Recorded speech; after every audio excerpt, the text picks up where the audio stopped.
California is the most populous state in the nation by a long ways. With 39 million residents, it has nearly 10 million more people than second place Texas, which has just about 29 million people. This video is going to give you my insight on what I believe to be the all-around top 10 cities in California under 100K population. The cities in this video range from suburban sprawl done sort of right to urbanist paradise to everything in between. So stick around to see if your favorite or least favorite small city cracks this top 10 list. Sometime in the near future, I'll be making a part 2 to this video, a top 10 California cities over 100K people.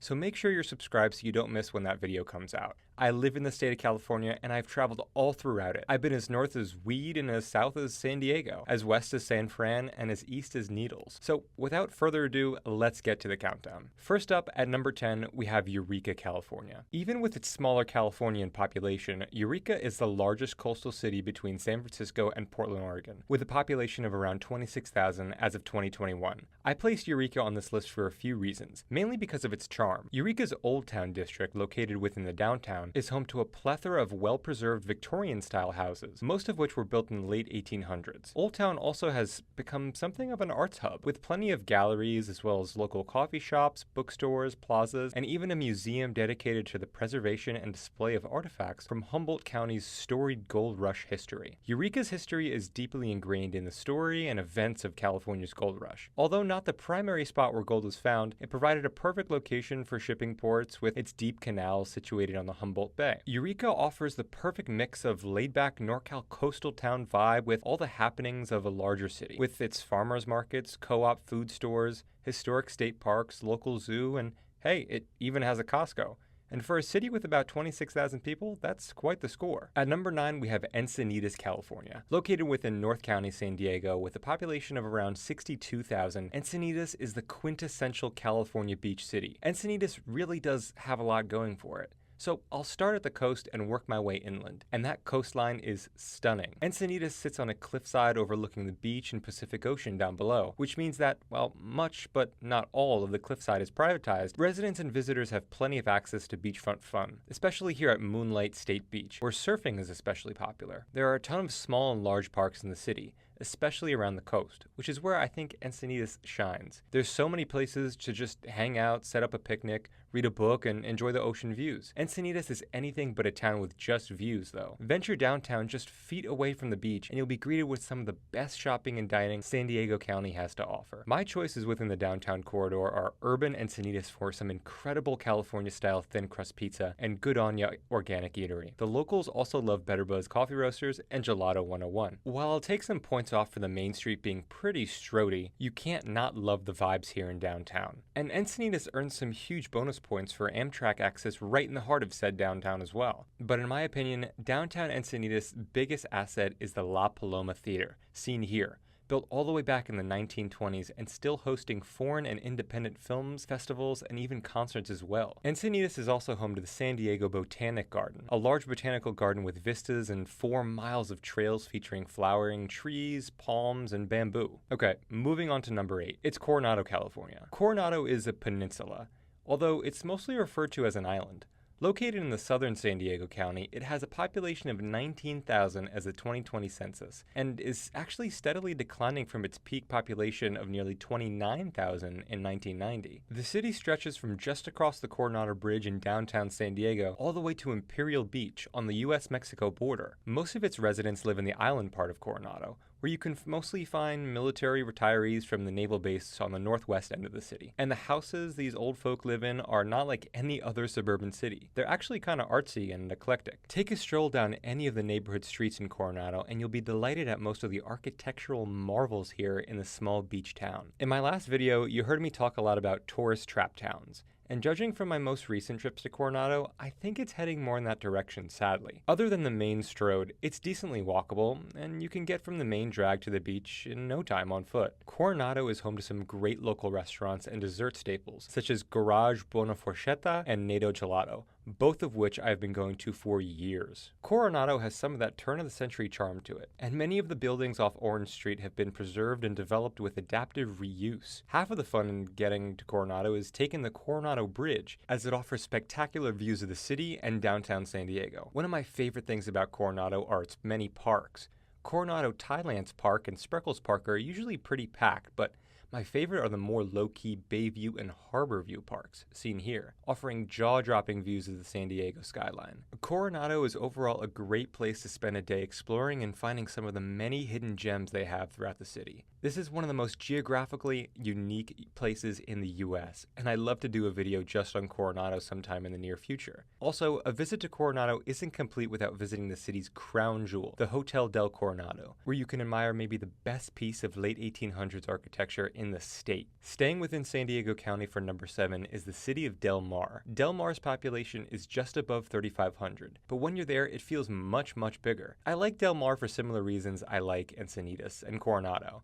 But don't worry, my Urbanist subscribers, there will be some dense, well-incorporated cities on this list, so stick around till the end to see which ones make the list. Keep in mind, asking for dense, public transit-centered small cities in California is like asking an astronaut to scratch its own back in space. Chances are, it's not happening. But some of the cities left on this list might surprise you. Anyway, Del Mar is one of those places that, once you go there, you don't ever really want to leave. It's a coastal Southern California town, but unlike nearby Carlsbad or Oceanside, it hasn't succumbed to the tourist trap status yet. I say yet because with these coastal SoCal cities, you just never know, but Del Mar looks to be heading in the right direction when it comes to a lot of things like public transit, community, density, and inventive retail spaces. With the beach making up its entire western front, it has a charming downtown walking distance to the water, complete with some of the best restaurants in San Diego County. Personal favorites are Ann's Hatmakers and Jake's Del Mar. Some big attractions in the town are the Del Mar horse races and Torrey Pines State Natural Reserve. The Torrey Pines South Golf Course was the host of the 2008 and 2021 U.S. Golf Open Championships, so they really have something for everyone here. A recent development that has added life to the city is the Urbanist project of One Paseo, offering offices, dense apartment housing, as well as some really cool shopping and dining choices. I've been to One Paseo a lot, and it is just as nice as it looks here. It's a great place to hang out, eat some good food, and browse the artisan shops and markets. Overall, Del Mar has a lot to offer, but its one downside is its cost. It costs a lot to live here, or even visit here. But, I mean, it's California, so that's pretty much a given for this top 10 list. Coming in at number 6 is Culver City, California, with a population of just under 40,000 as of 2021 and located in Los Angeles County. Culver City is an awesome place to live, visit, or even just stroll through. There's a ton going on, mostly because it's surrounded by some of the most important and notable areas and cities in Los Angeles County, being sandwiched in between Santa Monica, Beverly Hills, LA proper, and LAX. But location isn't what makes Culver City almost crack our top 5. It's what the city and its residents are doing to improve the city year after year that makes it one of my favorite cities in California. Culver City's light rail line is one of its best assets, stopping nearby the new office building district surrounded by unique dining and shopping. Furthermore, apartment buildings have begun to pop up beside all the action, along with a huge co-op market, so the transit-oriented development has been a great addition to Culver City, a city that especially struggled during the 80s, 90s, and 2000s. Also, walking distance from the E-Line stop is the Culver City Arts District, which functions as the city's biggest hub for food, entertainment, dining, shopping, and overall just being a great place to hang out on Friday and Saturday nights. It's got a food hall, which you know I love, and a nice big park, along with maybe more bookstores per capita than New York City itself. Culver City is also a hub for movie studios such as Apple's film and TV studios, Sony Pictures, and Sony Animation, along with a corporate Warner Brothers campus right by the E-Line. This is maybe one of the only cities on this list, maybe the whole state, maybe the whole country, where you can actually survive and thrive without owning a motor vehicle. Really, everything you need is right there, either walking, biking, or transit distance. Even LAX is relatively close. I'm glad the leaders of Culver City recognize its massive potential and invested in the city's redevelopment in the 2000s, because it's paying many dividends to both the city and its residents, as Culver City has become one of the most desirable places to live in Los Angeles this decade. Palo Alto is the first to crack our top 5, and there's just a lot to love in Palo Alto. It has a population of 66,000 as of 2021 and is located in Santa Clara County. If there was one word I could use to describe Palo Alto with, it's diversity. So I guess that's where I'll start. Stanford University, the top-ranked higher education institution west of the Mississippi, is located here in Palo Alto, and its demographical makeup is 28.9% white, 19.8% Asian, 12.3% Hispanic, 6% two or more races, and 5%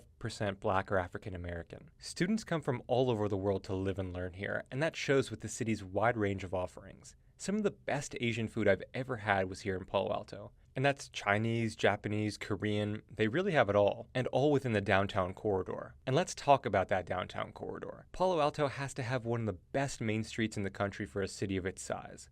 Lots of green, with somewhat decent density, and mostly pedestrian friendly. It's got all the local favorites, Ike's sandwiches, Salt and Straw ice cream, and is even home to the city's Apple and Lululemon stores. I do wish the city would just cave into making downtown completely car-free, something the city has already seemed to have implemented on nearby California Street as of May 2022. The shopping and dining here are top tier, and I love how they preserve their old historic theaters and parks. And although I'm not a huge fan of having students cross the overpass bridge to walk from campus to downtown, it still feels connected, even as sprawling of a campus as Stanford is. Some improvements have to be made, like getting rid of all those old carports on University Ave. But as you can well see, those have been around for quite a while. But given the investment in public transit and light rail in the area, it's only a matter of time before Palo Alto becomes an urbanist hub like the likes of Culver City. Another reason both students and the Bay Area residents flock to Palo Alto is because of the Stanford Shopping Center, providing people yet another place to hang out and splurge on those Allbirds they've always wanted. Overall, great vibes on my first 2 visits to the city, and I'm looking forward to my third. Continuing the countdown at number 4, we have Napa. I've never said in going to this video any of these cities are going to be cheap, and Napa is no different. That's probably its only downside though, because on my 2 visits, I saw so much to love in Napa. One of which is how Napa weaves its downtown adjacent running river into the fabric of the downtown itself. Napa is a town where you can go from walking along the main street to admiring the foothills while eating at the Oxbow Public Market, one of my favorites in the state, to stepping down right to the riverfront walk, where you're greeted with a long stretch of path along the Napa River. Often you'll see kayakers and paddlers and other water sport enthusiasts going about their daily activities, and it just makes for such a cool vibe. Similar to how Aspen weaves its ski life into its downtown. I really like walking up and down First Street. There's just something so calming about it, especially when the weather is right. There's a lot of greenery, not only in the city,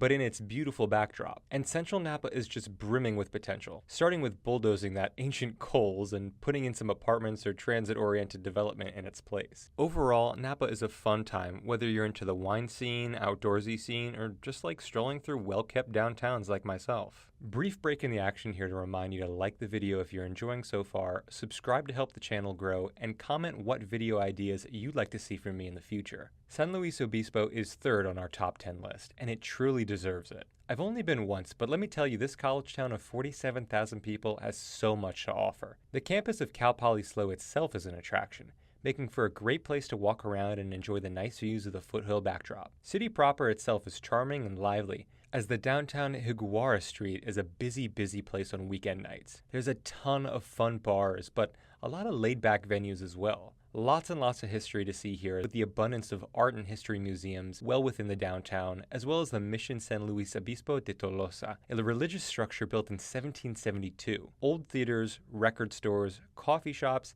even bigger chain stores such as Apple and Urban Outfitters can be found here as well. But the food and drink here is the star of the show. There are so many offerings, it's hard to list them all, so here's a few. If you know McConnell's Ice Cream, they have a shop right here in downtown, as well as local breakfast stop Mint and Craft, and one of my favorite California staples, Eureka New American. Amtrak stops just 6 blocks away from the main drag, which makes it an easy visit whether you're coming from along the Coast Starlight or the Pacific Surfliner. There's a lot going on in SLO, so I really do recommend a visit to our number 3 spot. For reference, I stayed at the Wayfarer San Luis Obispo, a Tapestry Collection hotel by Hilton, and highly recommend it. The number 2 spot on this list is the town of Tiburon, population 9,100, located in Marin County. This quaint coastal town is the perfect alcove for a small town life in the Bay Area. According to the Marin Independent Journal, the town was rated the 3rd safest place to live in all of California. It's got a main street perfectly fit for a town of its size, complete with local artisan shops and mercantiles, as well as fine dining and even some impressive lodging options. It's a town in California that feels like it belongs in Connecticut along the Long Island Sound. One of its biggest draws is being just a short ferry ride away from Angel Island State Park, a great place for walking and biking as well as panoramic views of San Francisco. If I were to pick a place to settle down, it would be here. Overall, it's just a relaxing place with amazing views, as well as great food and drink.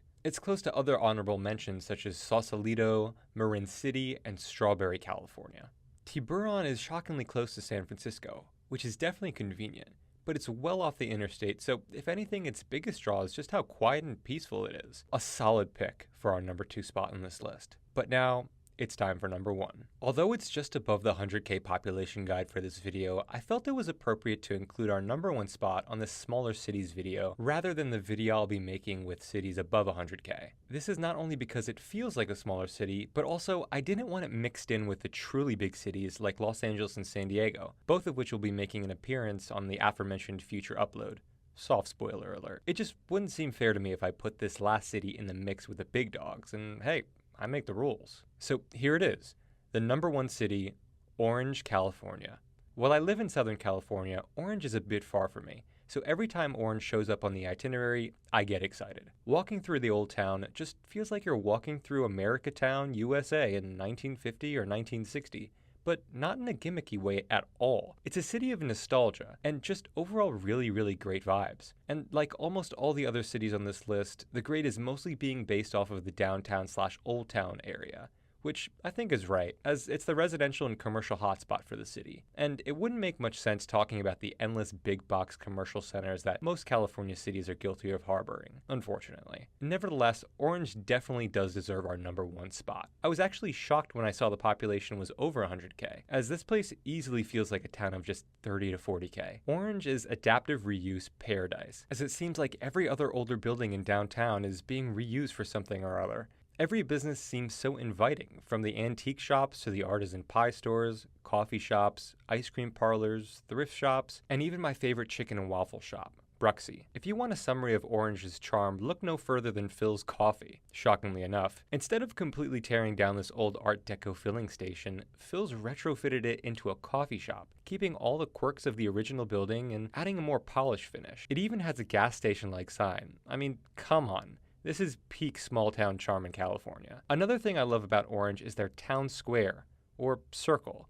Situated in the middle of a roundabout, these trees actually sprout oranges you can eat. Eating falling oranges from an orange tree in the middle of an O-shaped roundabout in the old town city of Orange is just over the top, really, but in the best way possible. Orange places its underground parking garage far from the main street thoroughfare as to not disturb the pedestrian friendliness, and they even have 2 Metrolink stops mere walking distance from the city center. This is a town I wouldn't change much of. Not every city needs dense urban development to be successful and pedestrian friendly. Sure, some more apartments around the Old Town and Metrolink stations would be nice, but not at the cost of the small town vibe Orange has worked so hard to preserve. And I hope the city of Orange does everything it can to preserve its main historic core. Keep the vacancies low, reuse those beautiful downtown buildings, and the pedestrians will keep on coming.